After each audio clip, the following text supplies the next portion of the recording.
बिना दूल्हे की बारात है, बटुरे जोगी मठ उजाड़ हैं सब। और दल तो दिखते थे लेकिन दिल एक साथ नहीं था। पहले भी मैंने बताया कि ये सब एक दूसरे के खून के प्यासे हैं और क्षेत्र में आपस में लड़के और कांग्रेस के गलत नीतियों से उत्पन्न इन पार्टियां हैं। जब उनके द्वारा ही उनके विरोध में पार्टियां बनी हुई हैं तो दिल कैसे हो सकता है एक। इसीलिए आज के दिन में आपने देखा होगा 2017 में कांग्रेस सपा एक हुई थी, तो सपा कितना खत्म हुई। अब एक बार और देख लीजिए, एक बार और सवार हो जाए, बचा कुछ वो भी खत्म। अखिलेश यादव जी जिस तरीके का शब्द बोल रहे हैं छोटे नेता, क्या प्रदेश अध्यक्ष से छोटे नेता होते या जिस जैसा भी अमर्यादित शब्द? देखिए, लोकतंत्र में अमर्यादित शब्दों का कोई जगह नहीं है और जो भी अमर्यादित बोलता है वो ठीक नहीं है, उसका हम निंदा करते हैं और ऐसा नहीं होना चाहिए। लोकतंत्र में मर्यादा पुरुषोत्तम भगवान राम की धरती है, भारतीय संस्कृति मर्यादा सिखाती है, तो हमें हमेशा मर्यादित रहना भी चाहिए और संयमित रहना चाहिए और भाषा पर भी मर्यादित। तेलंगाना में भी एक विवाद चल रहा है। बीआरएस जो पार्टी है वो लगातार कह रही है कि इंदिरा गांधी जी ने 370 लोगों पे फायरिंग कराया था और तेलंगाना राज्य अलग करने को लेकर ये ऐसा सब इशू हुआ था। आज राहुल गांधी क्या बात कर रहे हैं कि सोनिया गांधी जी ने तेलंगाना के लिए चुनाव भी। मैंने तो आपको बता दिया ना कि पर्दे के पीछे और पर्दे के आगे कांग्रेस के दो तरह के काम थे।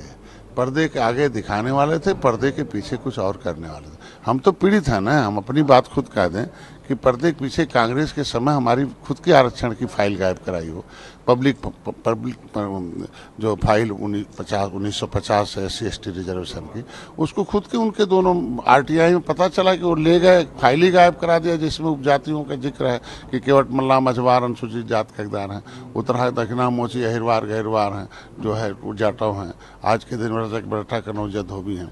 तो आज के दिन में वो एक तरीके से जो उनके नज़दीक चंगू मंगू रहे उनके फायदा पहुंचाने के लिए बाकी का किस तरीके से हनन किया कि देखो 1971 तक 91 तक हम 1931 से 41 और 51 61 और 71 81 91 हम 60 सालों तक इसमें हम गिनती होती रही अनुसूचित जात में केवट मल्लाह मजो।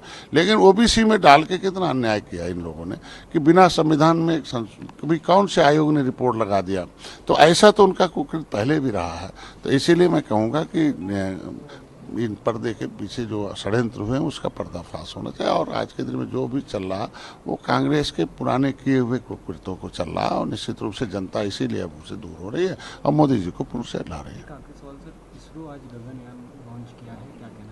मैं तो प्रधानमंत्री जी को धन्यवाद दूंगा, अपनी सरकार को और जनता को भी कि 70 साल में एक ऐसा जो है सेना नायक चुना देश का कि आज दुनिया में एक पहचान है। हम लोग सुनते थे कि जापान ने किया, अमेरिका ये किया, वो किया। आज दुनिया के लोग देख रहे हैं भारत में किया है। आज हम लोग विज्ञान के छात्र हैं, स्कॉलर स्टूडेंट हैं, तो हम लोग तो मानेंगे हम लोगों के सपने को। जितने भी विज्ञान पढ़ने वाले लोग हैं, जो इतने भी वैज्ञानिक है, देश की जनता जो सपना देखती थी उसे साकार करने का काम मोदी कर रहे हैं। इसलिए इस तरह के काम को मैं बधाई देता हूँ, धन्यवाद देता हूँ मोदी। 5 राज्यों में चुनाव निश्चित रूप से 5 राज्यों में चुनाव हम लोग जीतेंगे और हमारा 18% आबादी वोट है और हर जगह हम लोग त्रेता का गठबंधन है भगवान राम निषाद राज का और हर जगह माननीय मोदी जी के साथ हैं और NDA के साथ हैं और जितने भी 5 राज्यों के चुनाव उसमें निषाद बाहुल्य है और निश्चित रूप से जहाँ जहाँ निषाद है वहाँ भारतीय जनता पार्टी को वोट पड़ेगा और भारतीय जनता पार्टी जीतेगी।